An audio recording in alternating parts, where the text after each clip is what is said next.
Welcome. Today we are going to start with a new lesson, body movements.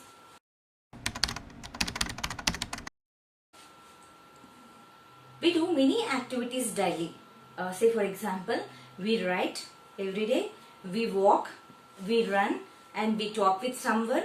In all these activities, there is a movement of our body parts. Here you are observing few pictures, right? In all these activities, we could observe movement of different body parts. Now we will see what is movement. Movement is an act of changing from one place to another place. So when you write something, which part of your body involves most? That is hands, right? So in similar way, when we do physical exercise, which part of our body involves in the movement? The whole body, right? So when we do any physical exercise, hands, legs and the whole body involves in the movement.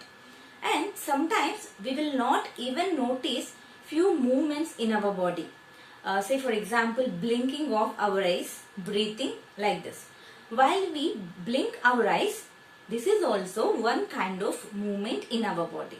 But we sometimes not even notice these types of movements. Now we will see movement in case of animals. Animals generally move from one place to another place. But the movement of all the animals is not the same. Say for example, animals like cow, horse and cats, these animals move and walk with the help of their legs. But in case of fish, fish doesn't have legs like us. So fish swims in the water and lives in the water. Now we will see movement in case of plants. Plants do not move from one place to another place, but still plants shows some movement. Say for example, plants absorbs water from the soil. This is also one kind of movement. And similarly, if we take a sunflower, by the name sunflower we can understand that sunflower moves towards the sun. So this is also one type of movement. Similarly, in case of touch me not plant, whenever we touches that plant, immediately it closes the leaves. So this is also one type of movement. So by this we should understand that movement happens in human beings, animals and also even in plants. Now we will see why movement is needed. Movement is needed to do some work. Well, if you want to do any work, there should be movement in our body.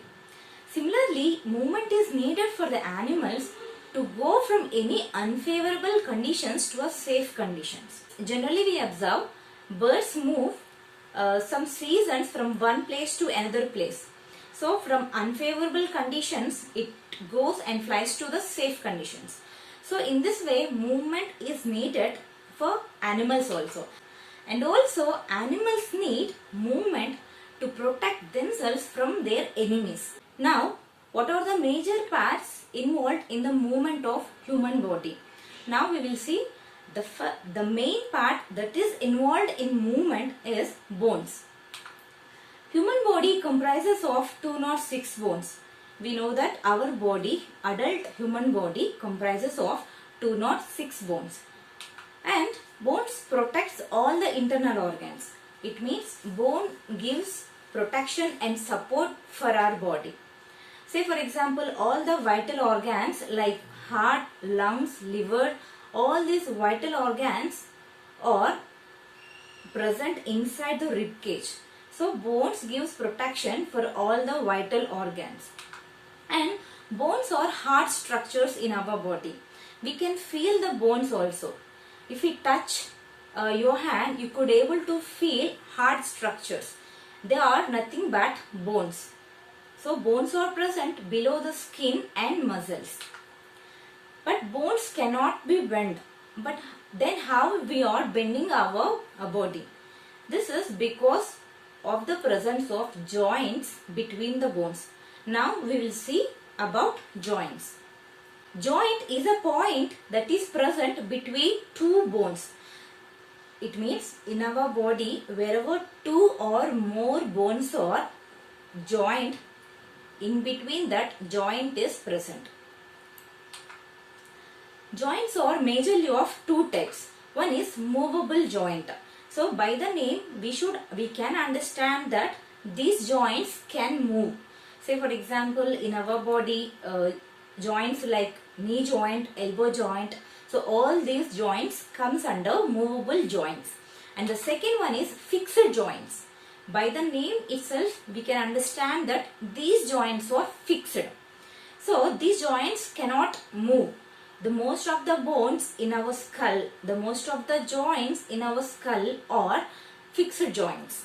So in mobile joints, movement is possible, whereas in fixed joint, movement is not possible. Now we will see what are movable joints. The first one under movable joints is ball and socket joint. In ball and socket joint, the rounded head of one bone fixed into cup-like depression of another bone. So here examples like hip bone.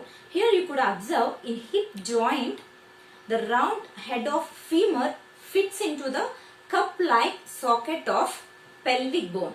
This is hip joint. And observe in the shoulder joint, here round like head of humerus fits into the cup-like socket of shoulder blade. So this is ball and socket joint.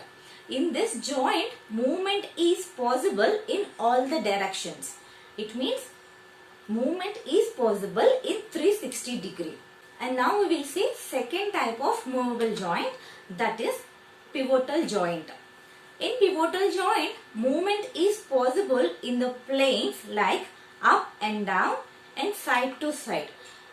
Say for example, this joint joins our skull and vertebrae. So in this joint, movement is possible only to side and up and down.